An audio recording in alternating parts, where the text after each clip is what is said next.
예, 인사하겠습니다. 안녕하십니까? 죄와 벌이라고 하는 소설이 있었나요? 예. 죄와 벌은 시대를 막론하고 민감한 문제라고 생각합니다. 지금은 인터넷이 발달해 있기 때문에 그런 문제가 굉장히 대중적으로 확산되는 그런 경향을 보이고 있죠. 그래서 마치 중세 시대의 마녀 사냥의 복음과는 온라인상의 정죄 현상이 문제가 되고 있습니다. 도덕적 해이도 문제이지만 마녀 사냥식의 프레임을 씌워서 정죄하거나 또는 인민재판이라고 여러분 들어보셨습니까? 한국 전쟁 당시에 북한군이 내려와 점령한 지역에서 인민재판이 이루어졌습니다. 그래서 정당한 절차, 법적 절차, 소명의 절차 확인 없이 직결 처형하는 그것이 인민재판이었죠. 그래서 인민재판식으로 분명한 어떤 소명의 기회가 제공되지 않는 것도 문제가 될 것입니다. 따라서 이 부분에 대해서 우리가 성경의 근거에서 정당한 기준을 확인할 필요가 있겠습니다. 오늘은 여호수아강의 18번째 시간으로 공의의 하나님에 대해서 살펴볼 텐데요. 본문은 여호수아 20장 1절로 9절의 말씀입니다. 제가 먼저 1절로 3절의 말씀을 읽겠습니다. 여호와께서 여호수아에게 말씀하여 이르시되 이스라엘 자손에게 말하여 이르기를 내가 모세를 통하여 너희에게 말한 도피성들을 너희를 위해 정하여 부지 중에 실수로 사람을 죽인 자를 그리로 도망하게 하라. 이는 너희를 위해 피의 보복자를 피할 곳이니라. 우리가 한번 생각해 봐야 될 것은 하나님은 죄를 공정하게 심판하신다라고 하는 것입니다. 하나님께서 세우신 법의 원리는 사랑이라는 사실을 여러분 알고 계시죠? 하나님의 법 대표적인 것이 십계명입니다. 하나님께서 인류에게 주신 가장 대표적이고 원초적인 법이라고 할 수가 있겠습니다. 예수님께서는 십계명을 요약해 주셨습니다. 마태복음 22장 37절에 이렇게 말씀하십니다. 내 마음을 다하고 목숨을 다하고 뜻을 다하여 주 너의 하나님을 사랑하라. 그리고 이어서 39절에서 내 이웃을 내 자신같이 사랑하라 라고 말씀해 주셨습니다. 하나님의 계명, 율법에 대해서 두 가지로 요약 정리를 해 주신 것입니다. 첫 번째는 하나님을 사랑하라 라고 하는 것입니다. 그래서 10계명 중에서 1계명부터 4계명까지가 바로 하나님을 사랑해야 할 것에 대한 명령입니다. 그리고 나머지 5계명부터 10계명까지 바로 사람을 사랑하라 라고 하는 것입니다. 그 6번째 계명이 살인하지 말라라고 하는 것입니다. 왜 살인하지 말아야 할까요? 생명은 하나님이 창조하신 것이고 소중하기 때문에 그렇습니다. 성경적 가치가 부재한 곳에서 사람의 생명이 존중받지 못합니다. 여러분 그렇지 않습니까? 성경적 가치가 지배하는 곳에 통용되는 곳에서 생명이 존중받아 왔습니다. 존중받고 있습니다. 그렇지 않은 지역에서는 생명 경시 현상이 나타나고 있습니다. 제6계명에 살인하지 말라라고 하는 것은 직접적으로 사람의 생명을 빼앗는 것뿐만 아니라 그 전 단계를 다 포함하고 있습니다. 구타하거나 상해를 가하거나 다투거나 고문하거나 잔인한 행동을 하거나 언어를 통한 폭력을 행사하거나 학대하거나 이런 것들이 사실 살인하지 말라라고 하는 계명 가운데 다 포함된 것이라고 이해해야 될 것입니다. 예수님께서는 누가복음 12장 6절 이하에서 사람이 참새들보다 귀하다라고 말씀해 주십니다. 너희는 많은 참새보다 더 귀하니라. 전제는 하나님께서 한 주먹도 안 되는 참새도 먹이시는 분이라는 사실입니다. 그 참새의 생명도 가치 있게 여기시는 하나님께서 우리 인생에 대해서, 사람에 대해서 너희는 참새보다 더 귀하다라고 말씀하시고 있는 것입니다. 하나님께서 사람을 창조하셨을 때 주어졌던 것은 생육하고 번성하는 것이었습니다. 서로 죽이는 것이 아니라 생육하고 번성하는 것입니다. 더 생명이 충만해지는 것입니다. 그것이 하나님의 뜻이었습니다. 그렇기 때문에 살인죄는 중대한 처벌을 받는 것임을 창세기 9장 6절에서 말씀해 주십니다. 다른 사람의 피를 흘리면 그 사람의 피도 흘릴 것이니 이는 하나님이 자기 형상대로 사람을 지으셨음이니라. 하나님께서 당신의 형상을 따라 창조한 존재가 사람입니다. 그 사람의 생명은 그 어떤 것과도 바꿀 수 없는 가치가 있다라고 하는 것이 하나님의 가르침이시죠. 그래서 사람의 생명을 빼앗은 자는 자신의 생명도 빼앗겨야 된다라고 하는 것이 원초적인 규율이었던 것입니다. 그런데 하나님께서는 죄인도 보호하시는 분이라는 사실입니다. 하나님께서 방금 읽은 오늘의 본문에서 이스라엘에게 명령하신 것은 그들이 정복한 곳에 도피성을 세우라라고 하는 것입니다. 비고의적 살인자를 보호하기 위해서 살인한 자는 자기 생명을 내어놓아야 됩니다. 그래서 그 살인자가 죽인 사람의 보호자가, 가족들이 그 사람의 생명을 취하려고 찾겠죠. 그런 가운데서 이들이 도망해서 보호받을 수 있는 곳이 바로 도피성입니다. 바로 이 제6계명, 살인하지 말라라고 하는 그 계명은 불법적 살인을 말하는 것입니다. 정확하게 말한다면 불법적 살인 또는 부적절한 살인을 말하는 것입니다.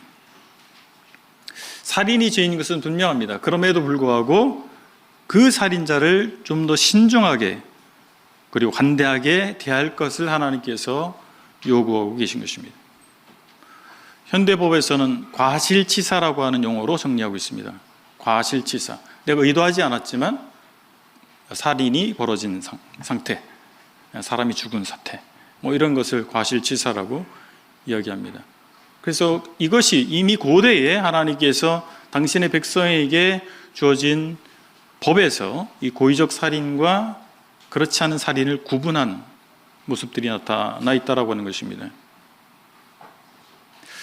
우리는 우리 가운데 일어나는 죄에 대해서 여러 가지 요소를 고려할 필요가 있습니다.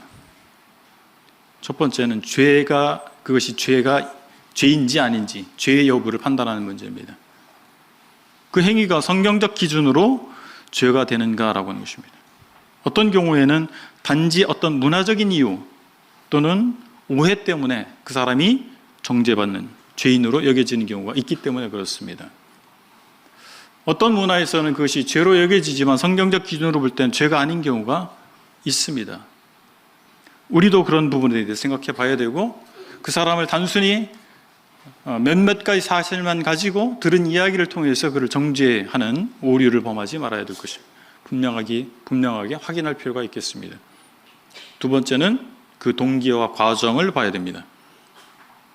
그것이 성경 기준으로 죄일지라도 우발적인 것이었는가, 즉 실수였는가라고 하는 것입니다. 아니면 고의적인 것이었는가, 계획적인 것이었는가, 이것을 살펴봐야 되는 것입니다. 세 번째는 그 죄를 진 사람이 참된 회개를 하느냐 그렇지 않느냐라고 하는 것입니다. 회개의 여부입니다. 민수기 5장 6절로 8절의 말씀에서는 죄를 지은 사람이 자기의 죄를 자백하고 배상할 때 용서받을 수 있다라고 하는 것을 말씀해 주고 있습니다. 민수기 15장 30절 이하에서는 그 죄인이 상한 심령으로 통회해야 되는데 그렇지 아니하고 주먹을 들어서 하나님을 대적하는 이런 모습으로 표현되어 있어요. 우리말 성경에는 그렇게까지 표현되어 있지 않지만 어떤 번역을 보면 하나님을 위해서 주먹을 든 것처럼 그렇게 번역하는 역본도 있습니다. 이것은 주님께서 성령을 거역하는 죄라고 표현하셨잖아요. 복음서에 보면 주님께서 그렇게 가르치셨어요. 성령을 거역하는 죄는 사함을 낳지 못한다. 하나님을 대적하는 것입니다. 참된 회개를 하지 않는 것은 여전히 하나님을 대적하고 있는 상태라고 말할 수가 있습니다. 죄를 지었어요. 그러면 그것에 대해서 마땅히 참된 회개, 죄를 인정하는, 그리고 하나님 옆에 엎드리는 그런 자세가 필요한데 그걸 인정하지 않는 태도는 하나님을 대적하고 있는 것입니다. 그래서 이런 부분들을 고려해야 되는 거예요. 이 세 가지 요소들을 고려해 봐야 된다는 사실입니다. 그리고 우리가 유념해야 될 것은 고의성이 없다 할지라도 죄는 대충 넘어갈 수 없다라고 하는 것입니다. 6절에 보니까 요사 20장 6절입니다. 그 살인자는 회중 앞에 서서 재판을 받기까지 또는 그 당시 대제사장이 죽기까지 그 성읍에 거주하다가 그 후에 그 살인자는 그 성읍 곧 자기가 도망하여 나온 자기 성읍 자기 집으로 돌아갈지니라 하라 하시니라.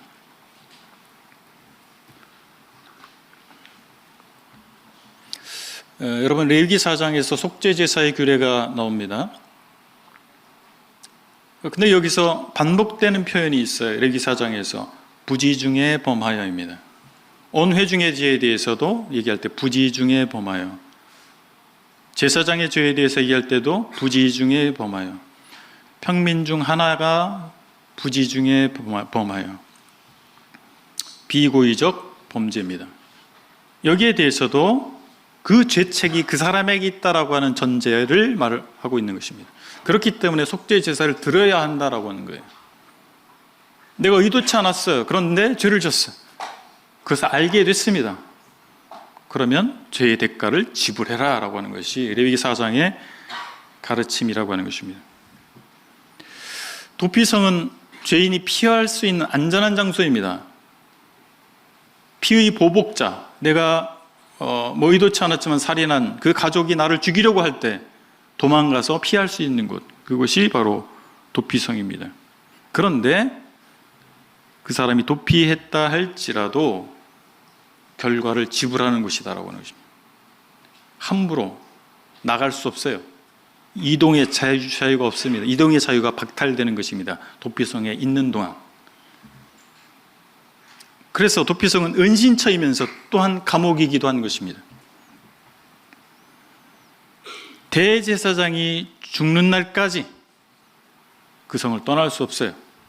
또는 자기의 죄가 온전히 소명될 때까지 떠날 수 없는 것입니다.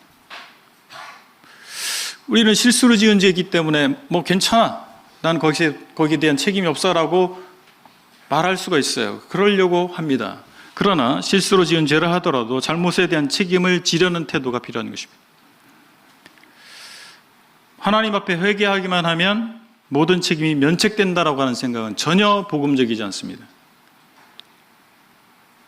율법 규정에 따르면 아까 민수기 5장 6절 이하를 말씀드렸는데, 여기 보면 사람에게 피해를 입혔을 경우에 120%를 배상하도록 되어 있습니다.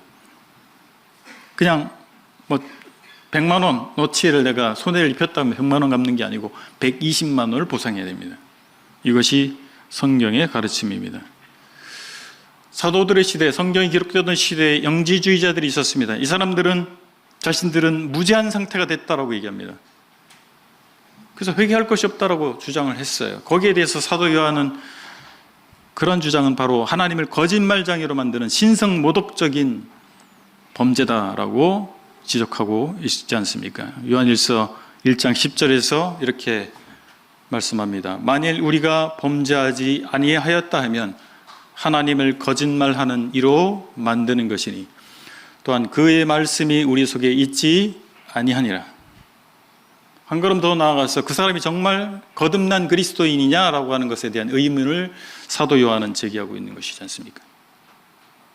여기서 파생된 사람들이 오늘날에 존재하는 완전 성화주의자들입니다. 자기 자신들은 성화됐다라고 하는 거예요. 더 이상 나는 죄를 짓지 않는 상태가 됐다라고 주장하는 거예요. 말잔치라고 하자, 말잔치에 불과한 것입니다. 어떻게 죄를 짓지 않습니까? 죄를 짓지 않는다고 생각하니까 죄에 대한 책임도 지지 않는 거죠. 그러나 성경의 가르침과 같지 않습니다. 복음적이지 않습니다. 우리 은혜로 구원받는 구원의 은혜를 누리고 있는 사람입니다. 그럼에도 불구하고 하나님께서 죄의 문제에 대해서 예수 그리스도께서 십자가를 지셔서 우리가 지옥 가는 문제를 해결했다 할지라도 그 외에 소소한 우리가 책임져야 될 부분에 대해서도 면제됐다고 봐서는 안 될 것입니다. 두 번째 함께 생각해 볼 것은 선민 공동체는 죄를 공적으로 다루어야 한다는 사실입니다. 도피성 제도는 장로들이 주관했습니다. 이 4절, 5절을 제가 읽겠습니다. 이 성읍들 중에 하나에 도피하는 자는 그 성읍에 들어가는 문 어귀에 서서 그 성읍의 장로들의 귀에 자기의 사건을 말할 것이요. 그들은 그 성읍에 받아들여 한 곳을 주어 자기들 중에 거주하게 하고 피해 보복자가 그의 뒤를 따라온다 할지라도 그들은 그 살인자를 그의 손에 내주지 말지니 이는 본래 미화함이 없이 부지 중에 그의 이웃을 죽였습니다. 그 성읍의 장로들이 있었잖아요. 이것은 고대 근동지역, 성경이 배경으로 하고는 있는 그런 지역이라고 할 수 있죠. 그 지역에서 도시의 정치적 또는 법적 기구를 총괄하는 사람들이었습니다. 우리식으로 표현한다면 촌장 이 정도 되겠죠. 그래서 그들이 그런 권한을 가지고 있었기 때문에 도피성에 들어갈지 말지, 거기서 보호받을지 말지에 대해서 이 장로들이 판단했던 것입니다. 그리고 6절의 표현에 보면 회중 앞에 서서 재판을 받기까지라고 하는 표현이 나와 있어요. 그래서 장로들이 그 사람의 유죄유무를, 죄의 고의성 유무를 판단할 뿐만 아니라 주관하되 회중들이 총회가 모여서 그 일을 결정했다라고 하는 것입니다. 마치 우리 교회가, 우리는 회중주의적인 이런 주의 좀 싫어하시잖아요. 그렇지만 표현하다면, 정리하다 보면 우리는 모든 성도들이, 교회 멤버들이 사역자들이다, 제사장의 역할을 해야 된다라고 이해하고 있습니다. 그것이 성경적 교회라고 이해하고 있습니다. 그래서 매우 중요한 결정에 있어서는 성도들이 함께 결정하는 것이 우리는 성경적인 교회의 의사결정이라고 믿습니다. 그런데 누가 주관하겠어요? 그것을 누가 안내하겠습니까? 장로들이 안내하는 것이죠.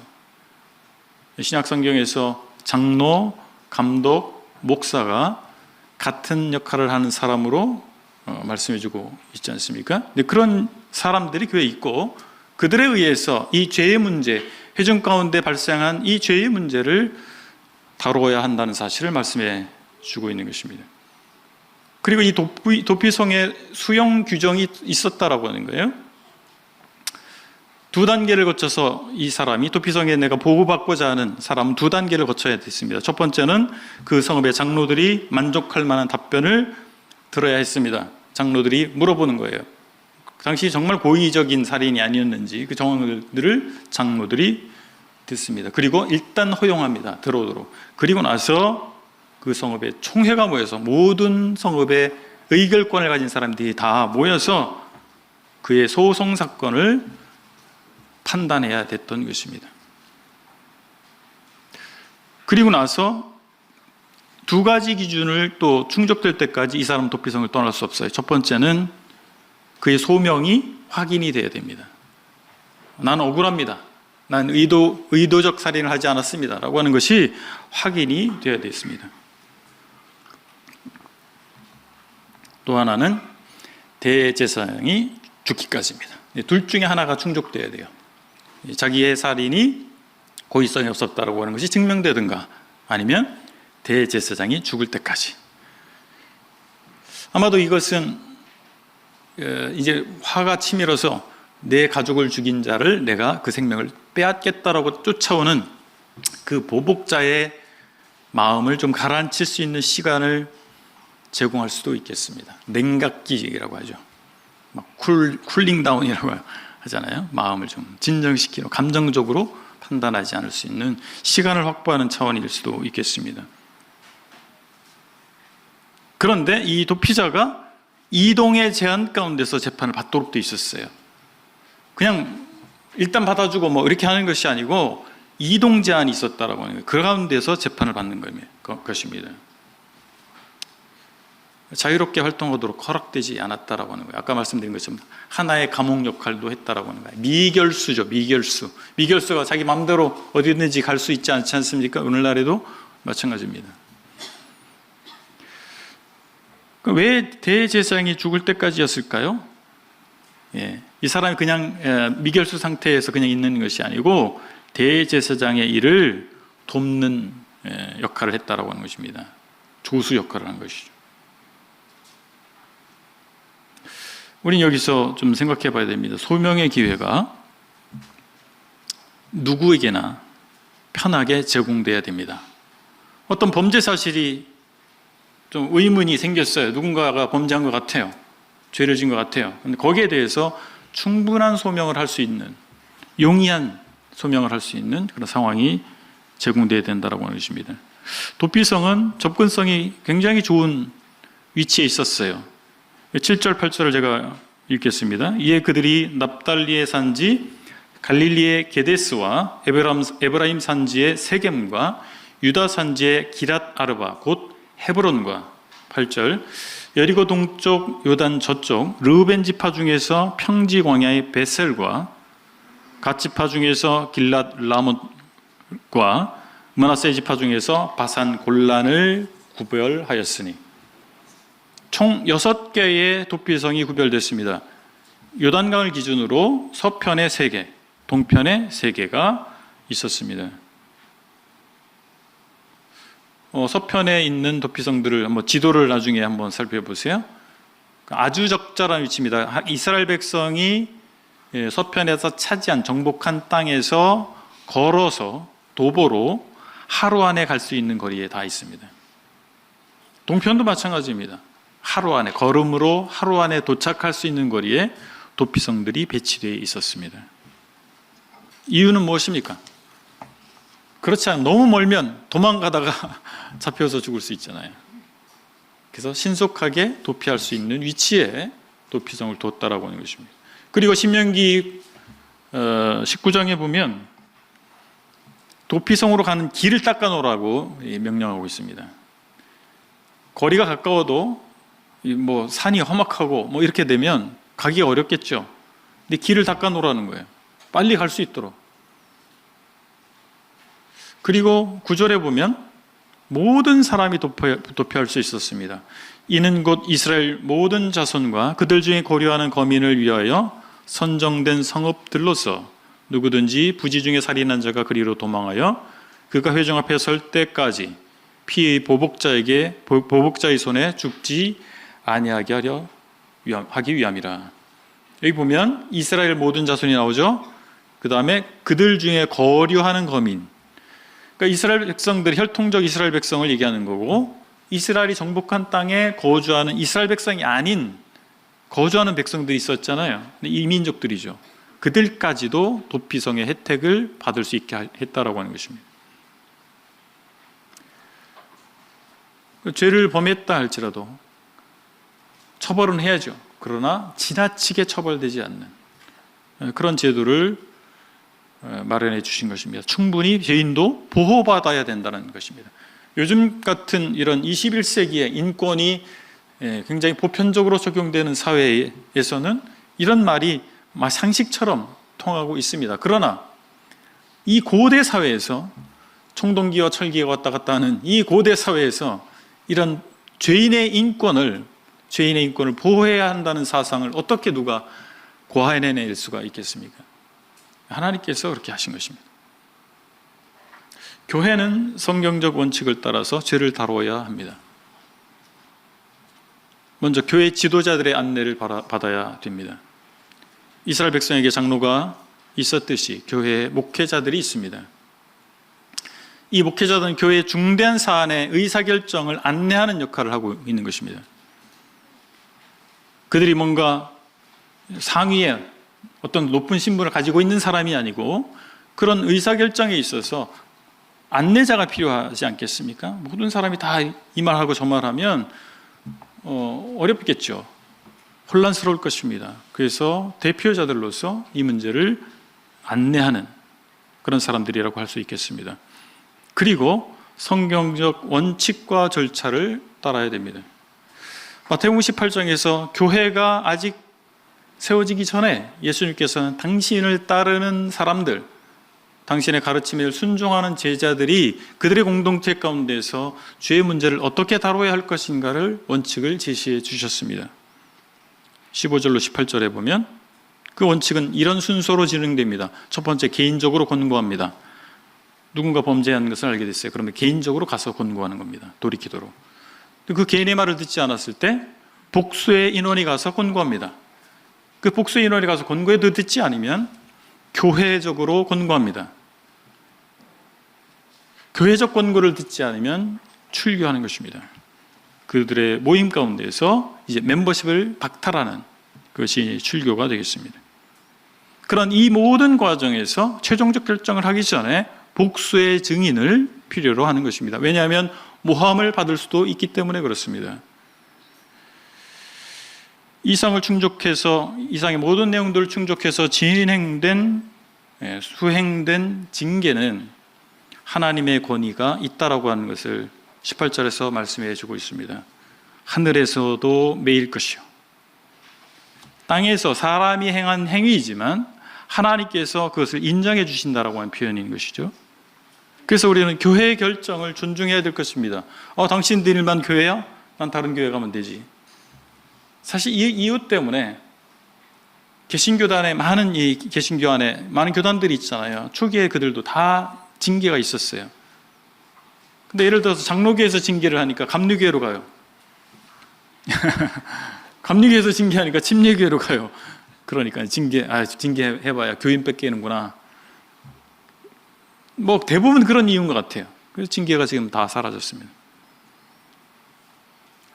그런데 다른 교회 가면 되지, 이 마음을 먹을 것이 아니고 우리가 하나님 앞에서 생각해 봐야 되잖아요. 하나님께서 징계하신 것으로 받아야 됩니다. 그래서 어디 가서 나는 자유롭게 신앙생활 할 수 있어? 그러나 그의 양심은 어디 있나요? 그는 하나님 앞에 있지 않습니까? 이 문제를 생각해 봐야 되는 거죠. 하늘에서도 매일 것이요. 또한 우리는 정죄의 굴레에서 벗어나야 됩니다. 첫 번째는 타인에 대한 정죄의 굴레입니다. 도피성 제도는 보복의 악순환을 끊는 제도였어요. 누군가가 내 가족을 살해했어요. 쫓아가서 죽이죠? 그 가족은 또 나를 죽이는 거예요. 이게 보복의 악순환입니다. 누군가에 대한 정죄하는 마음은 그 대상자뿐만 아니라 나의 삶을 피폐하게 만드는 것입니다. 증오는 일종의 에너지입니다. 따라서 힘이 있어요. 에너지가 무엇입니까? 힘이 있는 거예요. 그래서 우리가 뭔가 움직이게 하는 동력을 제공합니다. 뭐가요? 증오가. 그런데 그 힘을, 증오의 힘을 원천으로 살아가는 삶은 지옥과 같습니다. 삶을 살아가긴 해요. 그런데 지옥과 같은 삶이에요. 그 지옥 같은 삶에서 벗어나는 방법은 무엇입니까? 정죄를 마치는 거예요. 정죄하지 않는 거예요. 정죄를 포기하는 것입니다. 다른 말로 용서하는 거예요. 그럴 때 우리는 지옥 같은 삶에서 해방될 수 있습니다. 그러나 내 마음 가운데서 계속 그 한이라고 그러잖아요. 우리말 표현. 이거는 다른 나라 말로 번역이 안 돼요. 우리 인도 형제님, 자매님이 이 말씀도 번역으로 듣고 계신데 한이라고 하는 말은 번역이 안 돼요. 제가 드린 설교문에 이게 없는 내용을 지금 제가 하고 있어요. 번역이 안 돼요. 이게 정죄하는 마음이에요. 내 마음 가운데 그걸 담아두는 것입니다. 누구에 대한 정죄, 분노, 이것이 우리의 삶을 사로잡고 지옥으로 끌고 가는 것입니다. 거기서 해방되시기 바랍니다. 두 번째는 자기 정죄입니다. 자존감이 낮은 사람들은 종종 자기 정죄의 함정에 빠집니다. 나 같은 놈 살아서 뭐해? 혹시 그런 생각 드신 적 없으세요? 그런데 하나님께서 어떤 분이십니까? 이 땅에 우리를 위해서 사람이 되어 오시고 십자가를 지셨습니다. 엘리 엘리 라마 사박다니, 하나님 하나님 어찌하여 나를 버리셨나요? 하나님으로부터 버림받는 선택을 하신 거예요. 무엇 때문에요? 우리의 죄 때문에, 우리를 위해서, 죄인인 우리를 위해서 나를 찾아오신 거지 않습니까? 그래서 그런 나의 정죄로부터 벗어나기를, 모든 정죄로부터 벗어나기를 원하신 거죠. 그래서 우리는 우리의 죄를 대충 넘어가서는 안 돼요. 직시해야 됩니다. 두려워해야 됩니다. 죄 앞에서 떨어야 되는 것입니다. 그럼에도 불구하고 죄인에게 은혜를 베푸시는 하나님을 바라봐야 됩니다. 우리가 경험하는 예수 그리스도, 그분을 통해서 나타난 하나님의 용서를 바라보는 거예요. 오늘 교훈을 정리해 보겠습니다. 하나님은 죄인을 무지막지하게 대하시는 분이 아니십니다. 하나님은 죄를 미워하시고 심판하시지만 그와 동시에 회개의 여부를 기대하십니다. 회개하기를 기대하십니다. 하나님께서 공의로 평가하시듯이 우리도 균형 잡힌 시각을 통해서 평가해야 됩니다. 우리 중에 일어나는 죄의 문제에 대해서, 나 자신에게 일어나는 죄의 문제에 대해서 평가해야 됩니다. 죄를 미워하되 사람은 사랑하는, 죄인은 보호하는 그런 태도가 우리에게 필요할 것입니다. 그리고 교회는 죄를 공적으로 다루어야 됩니다. 교회에서 징계가 사라진 결과는 무엇입니까? 교회가 세상으로부터 손가락질을 받고 있습니다. 성서적이고 건강한 징계는 교회의 거룩함과 복음을 위해서 필요한 것입니다. 그런데 이 징계를, 우리 교회는 징계를 실행하고 있기 때문에 좋은 교회예요. 성경적인 교회예요. 그렇게 말할 수 있습니까? 징계할 일이 없어야 맞죠? 징계 발표하면 좋은 얘기는 아니잖아요. 그 징계가 이루어지는 것은 맞아요. 징계해야 되죠. 징계할 죄가 있으면 징계해야 되죠. 근데 그보다 더 중요한 것은 무엇입니까? 우리가 징계받을 일이 없어야죠. 우리 가운데에서 없어야 됩니다. 그리스도인들이 죄를 멀리하고 거룩한 삶을 추구해가는 것입니다. 베드로전서 1장 16절에서 이렇게 말씀하고 있습니다. 내가 거룩하니 너희도 거룩할지어다. 기도하시겠습니다. 아버지 하나님, 은혜의 하나님이 우리의 아버지 되신 것을 감사합니다. 거룩하신 하나님께서 부실 때에 우린 구더기와 같고 벌레와 같은 자들이어서 지옥에 쓸어 넣어도 아무런 요동함이, 마음의 요동함이 없을 수 있는 것을 고백합니다. 그러나 하나님께서 우리를 하나님의 형상으로 지으신 그 사실을 다시 한번 생각하시고 그런 하나님의 형상대로 지으신 원래의 모습대로 우리를 회복하기를 원하셔서 아들을 보내신 것을 감사합니다. 아버지 하나님, 예수 그리스도께서 우리의 도피성이, 도피처가 되시는 것을 고백합니다.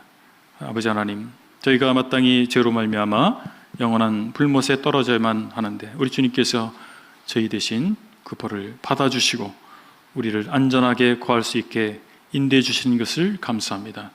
아버지 하나님, 우리가 예수 그리스도를 믿었다 할지라도 때때로 범죄하는, 고의로 또는 실수로 범죄하는 자들인 것을 고백합니다.